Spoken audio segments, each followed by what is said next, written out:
Hey there, it's Brennan from Gongs Unlimited with a couple of gongs that you may recognize, but more importantly, you may not recognize. And that's why we're here talking about them. These are Andromeda gongs. Like me, these gongs are Dutch. They're handcrafted in the Netherlands, and they have some of the most fine attention to detail on the surface of any gong that we sell here at Gongs Unlimited, rivaling even the best German stuff. These Andromeda gongs are specifically made to be played different than your average gong, whether it's a Chinese gong or a German gong, which you can probably tell from looking at the way that they're, well, strung up, most of all. They have these strings going into rivets here, down towards the almost center of the gong, and that's because these gongs, like I said, are meant to be played a little different. They're meant to be played on the rim. A regular gong, in most cases, is loudest at the center, and then you get less volume, more specifically less bass, the further out you go from the center. So when you're playing a big Atlantis or Mother Tesla gong or something, you can never really activate that bass resonant tone from the outer rim of the gong. These Andromeda gongs were specifically made to do the opposite. You're not going to get a ton of low bass in this center ring. If you're going to think of the gong as far as three parts, the center, in this case, it's a nipple gong, so the nipple, and then this inner ring where it is concave or convex. I don't know which one is which, but all I know is the next ring, the outer ring, is the opposite of that one. I'll let you tell me. If you think of the gong in three parts, we have a big resonant bass tone in the center with the nipple.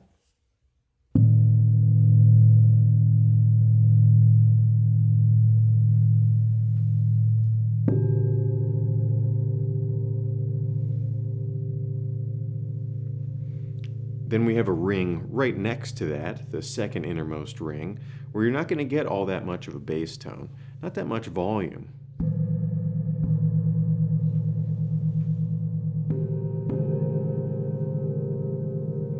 So playing it with a soft mallet like this, an Ollie Hess 100 or a Ollie Hess PGM 460, you're not going to get a lot of tone out of that rim, but because of the surface of this gong, the brass is such high quality, you can get really nice bell tones still if you're going to play it with a smaller mallet, something a little harder, a Dragonfly medium hard red, or even a pair of Utams or Space Grapes. And then you have this outer ring of the gong, which is really what makes it unique, because it has an outer ring where it fans out like this, and that outer ring is going to give you a lot of resonant bass and deep tone.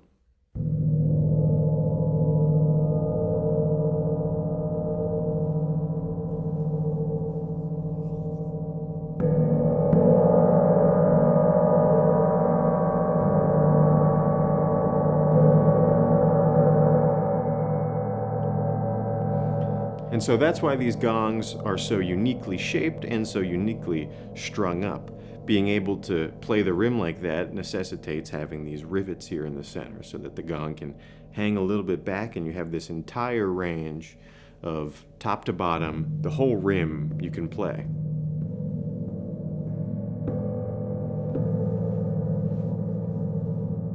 If you're someone who is particularly interested in the idea of intention in metalwork and the handcrafting of instruments, that's something that they consider a specialty of theirs, or of significant precedent in what they do, is imbuing their gongs with intention. And it's full of hand hammer marks. You can see on the surface, it almost looks like the underside of a mushroom head, where there's tons of thin, really beautiful hand-hammered marks covering the entire surface except for the bell right in the center.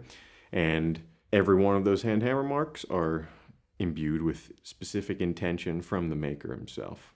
So these are gongs that are meant to be played in their own way. They look their own way, and they're very unique all around.